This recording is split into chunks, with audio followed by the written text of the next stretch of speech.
अस्सलाम वालेकुम व्यूवर्स, मेरे चैनल में आपको एक दफ़ा फिर खुश आमदीद।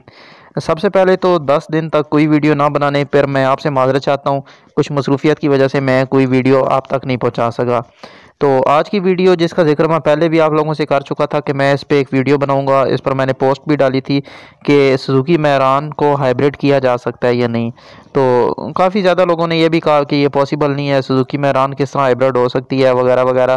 तो उनको शायद हाइब्रिड टेक्नोलॉजी का पता नहीं है या उनको ये पता नहीं है कि हाइब्रिड काम किस तरह करती है। तो उन सब के लिए ये मैं वीडियो लेके आया हूँ, उनको पता चलेगा कि हाइब्रिड क्या है। हाइब्रिड एक मतलब सिंपल मैकेनिज़्म ही है, इतनी कोई रॉकेट साइंस नहीं है। तो इस वीडियो में मैं आपको कंप्लीट डिटेल बताऊंगा कि आप सुजुकी मेहरान को किस तरह हाइब्रिड कर सकेंगे, उसमें कौन सा इंजन स्वैप करके आप उसको हाइब्रिड टेक्नोलॉजी पे कन्वर्ट कर सकेंगे। तो चलते हैं वीडियो की जानिब, लेकिन उससे पहले आप सबसे रिक्वेस्ट है कि मेरे चैनल को सब्सक्राइब कर लें और साथ मौजूद बेल के बटन को जरूर प्रेस करें ताकि आने वाली तमाम इन्फॉर्मेटिव वीडियोज़ जो हैं वो आपकी मोबाइल स्क्रीन तक नोटिफिकेशन की सूरत में पहुँचती रहें। तो चलते हैं वीडियो की जानिब। जी तो व्यूवर्स, जैसे कि आपको पता है कि हाइब्रिड गाड़ियों का ट्रेंड जो है आजकल बहुत ज़्यादा बढ़ता जा रहा है। जैसे कि फ्यूल की प्राइसेस जो हैं वो डे बाय डे इंक्रीज़ हो रही हैं। पेट्रोल पाकिस्तान में तो बहुत ज़्यादा ही महंगा होता जा रहा है। तो लोगों की कोशिश है कि वो इलेक्ट्रिक की तरफ जो है वो मूव कर दें, और इलेक्ट्रिक भी ऐसा जिसको आप एक्सटर्नली तौर पर रिचार्ज ना करना पड़े, इंटरनली वो खुद ही रिचार्ज होती रहे। तो हाइब्रिड वही, हाइब्रिड का मतलब क्या होता है, जो एक से ज़्यादा सोर्स ले, मतलब दो चीज़ों पे जो चल रही हो, तो उसको हम हाइब्रिड कहते हैं।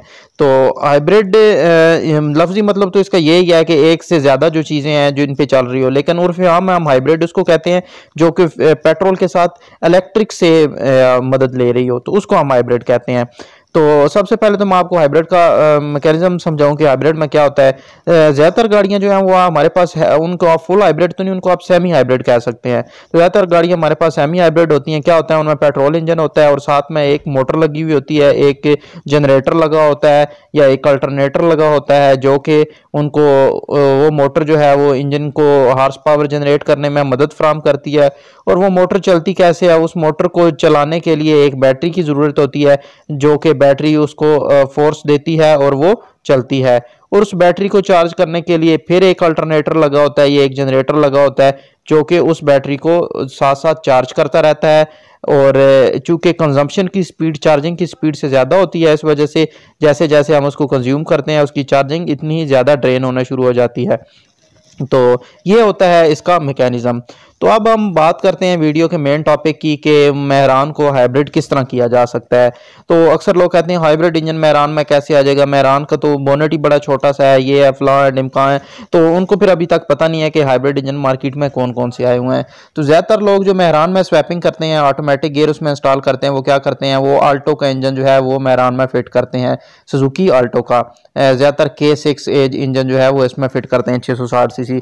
तो आज की वीडियो में भी मैं आपको आल्टो की ही मॉडिफिकेशन इसमें बताऊंगा, लेकिन वो K6A की नहीं होगी, वो R6A इंजन की है। जी हाँ, R6A इंजन जो है वो आप अपनी अगर मेहरान में आप फिट कर लें तो आपकी जो है, चूँकि वो इंजन हाइब्रिड टेक्नोलॉजी पे R06AI3 इंजन जो है वो हाइब्रिड टेक्नोलॉजी पे है, तो वो आपकी मेहरान को जो है हाइब्रिड कर देगा। तो अब हम थोड़ी बात करते हैं R6A इंजन पे कि R6AI3 इंजन कितने सीसी है और ये किस ट्रांसमिशन में आया है वगैरह वगैरह। तो R6A इंजन जो है ये 6th जनरेशन जो आपकी वैगनार थी उसमें ये आ चुका था। वैगनार, आपको एक चीज़ और मैं बताता जाऊं कि जैसे कि जापानीज़ जो आल्टो थी उसमें K6 आता था और वैगनार में भी K6 आता था। इसी तरह ही जापानी जो वैगनार है उसमें जो R6A आ रहा है वो आप समझे कि उसी टेक्नोलॉजी की लाइन पे चल रहा है जो हमारी आल्टो में थी। इस वजह से हमें गाड़ी में कोई ज़्यादा अल्ट्रेशन नहीं करनी पड़ती R6A या K6A इंजन जो है वो इंस्टॉल करने के लिए। तो R6A इंजन जो है वो 660 सीसी है, जैसा कि K6A था। K के बाद ये अगली लाइन है R वाली, तो अगली जनरेशन के ये इंजन है। उसका जो आपकी 6th जनरेशन वैगनार में जो इंजन आया था वो इसमें इंस्टॉल हो सकता है। इंस्टॉल करने के लिए मॉडिफिकेशन इसमें क्या रिक्वायर होगी, मैंने इसके इंजन को मतलब पूरी तरह स्टडी किया है। इसकी जो आउटलाइंस हैं सारी वो मैंने देखी हैं, तो इसमें भी उतनी ही मॉडिफिकेशन रिक्वायर है जितनी हमें K6A इंस्टॉल करने के लिए मॉडिफिकेशन करनी पड़ती थी। K6A मेहरान में कैसे इंस्टॉल होता है, ये कैसा लगता है, उस पर मैंने ऑलरेडी मैं एक वीडियो बना चुका हूँ। वो आप मेरे चैनल में ऑटोमेटिक मेहरान के टाइटल से वो आप वीडियो देख सकते हैं। वो वैसे मैं उसको आई टैब में भी मैं वो आपको सजेस्ट कर दूंगा, तो आप वो देख सकते हैं। हो सकता है एंड स्क्रीन पे भी मैं वो वीडियो आपके साथ शेयर कर दूं, तो वो आप देख सकते हैं। उसी तरह की मॉडिफिकेशन जो है वो R6A की भी है। R6A इंजन जो है वो इजीली इसमें मेहरान में इंस्टॉल हो जाता है। इसमें इंस्टॉल करने के बाद आपको जो बेसिक मॉडिफिकेशन रिक्वायर होगी वो होगी आपके एक्सल्स की। एक्सल इसमें आपको चेंज करने पड़ेंगे। एक्सल इसके आपको परचेज करने पड़ेंगे, इसके आल्टो वाले ही, ये वैगनार वाले ही। वैगनार वाले ही इस मॉडल के ही सेम जो 6th जनरेशन वैगनार है उसी के ही आप एक्सल परचेज करेंगे। और उसकी जो एक्सटर्नल साइड है वो भी आपको चेंज करके मेहरान वाली लगानी पड़ेगी, और वो इजीली मेहरान वाली जो है इसमें इंस्टॉल हो सकती है। तो मेहरान वाली होगी टायर साइड, और गेयर साइड या बाकी जो आपका एक्सल है वो सारा उसी का ही लगेगा जो आपकी वैगनार में आता है। वो आप इंस्टॉल करने के बाद आपको क्या इंजन के साथ परचेज करना पड़ेगा, आपको इसकी वायरिंग परचेज करनी पड़ेगी, इसका मीटर परचेज करना पड़ेगा, इसकी बैटरी परचेज करनी पड़ेगी, और साथ में आपको परचेज करना पड़ेगा इसका ECU। वो कंप्लीट सेटअप आपको परचेज करना पड़ेगा। अभी तक ये मार्केट में इतने आम नहीं हुए इंजन, लेकिन मेरा भी अभी माइंड यही है कि मैं ये जो मेरे पास मेहरान है जिस पे K6 से मैंने प्रोजेक्ट किया था, इस पे मैं R6A का ये हाइब्रिड वाला प्रोजेक्ट आप लोगों को करके दिखाऊंगा। मैं थोड़ा सा मतलब रेवेन्यू का इशू है वो भी हो रहा है, चले हल हो जाएगा। तो मैं उसका रेवेन्यू उसके लिए कलेक्ट कर रहा हूँ, यूट्यूब से कर रहा हूँ और वैसे भी कर रहा हूँ। तो वो इंशाल्लाह मैं वो प्रोजेक्ट भी बहुत जल्दी ही आपकी तरफ लेके आऊँगा, जैसे भी मुमकिन होगा या जैसे अल्लाह को मंजूर होगा।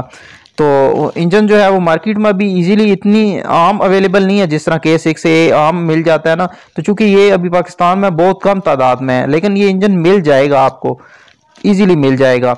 आप यहाँ से पाकिस्तान से अगर आपको नहीं मिलता तो आप इंपोर्ट कर सकते हैं, बाहर से इजीली इंपोर्ट हो जाते हैं। उसके मेथड भी आप गूगल पे आप सर्च कर लें, आपको पता चल जाएगा कि आप इंजन किस तरह इंपोर्ट कर सकते हैं। तो करना क्या, आपने जब इंजन अपनी गाड़ी में इंस्टॉल कर लेना है, वायरिंग आपकी वैसे ही आपको ग्रिप टू ग्रिप सारी मिल जाएगी। मीटर भी आप सेम इसी गाड़ी का लेंगे जो कि इजीली इंस्टॉल हो जाएगा इसके डैशबोर्ड में। मीटर भी आप इसका गूगल पे सर्च करके आप देख सकते हैं। मीटर भी इतना कोई वसी या बड़ा मीटर नहीं है, वो इजीली इसमें एडजस्ट हो सकता है। तो मीटर भी आप उसी के इसमें इंस्टॉल कर लेंगे। बैटरी आप परचेज करेंगी, बैटरी आपकी डिग्गी में आ जाएगी, डिग्गी से ही लाइन आपकी जाएगी सीधी इंजन की तरफ। इंजन में इसमें क्या होगा कि एक्सटर्नल एक उसमें एक्स्ट्रा मोटर लगी होगी जो आपको RPM जनरेट करने में आपके इंजन को मदद देगी। तो इसकी बहुत सिंपल सी इतनी सी मॉडिफिकेशन है। तो मैं समझता हूँ जो लोग अपनी मेहरान में 660 सीसी इंजन इंस्टॉल करवाते हैं ऑटोमेटिक, वो कोशिश करें कि इस इंजन की तरफ, इस स्वैपिंग की तरफ ही आएँ। ये बड़ी कमाल की स्वैपिंग है, आपको इजीली आपकी गाड़ी 30-32 किलोमीटर पर लीटर की जो है वो फ्यूल कंजम्पशन आपको देगी। और सबसे बड़ी बात कि ये गेयर जो है वो आपको CVT में मिलता है। बाकी तो हम ज़्यादातर जो मेहरान में इंस्टॉल करते हैं, जो मैंने भी इंस्टॉल किया था वो 3 स्पीड 80 था, ऑटोमेटिक ट्रांसमिशन था 3 स्पीड। तो 3 स्पीड का क्या होता है, लोकल में तो चले वो ठीक एवरेज दे देती है, जब थोड़ा सा आप ज़्यादा लॉन्ग पे जाते हैं तो आपको इतना ज़्यादा मज़ा नहीं देता और फ्यूल कंजप्शन भी आपकी ख़राब हो जाती है। लेकिन CVT जो है वो बड़ी अच्छी टेक्नोलॉजी है, उसको आपने शायद आप लोग CVT से वाकिफ़ ही होंगे, नहीं वाकिफ़ होंगे तो चलें इस पर मैं एक डिटेल वीडियो बना दूंगा कि CVT ट्रांसमिशन क्या है और ऑटो ट्रांसमिशन और CVT में क्या डिफरेंस है। तो मेहरान की आप अगर स्वैपिंग करना चाहें तो अब आप इस प्रोजेक्ट की तरफ आप भी स्टडी करना शुरू करें। मैं भी आपको मजीद इसकी डिटेल्स दूंगा, इनफैक्ट मैं आपको ये प्रोजेक्ट बना के भी दिखाऊंगा।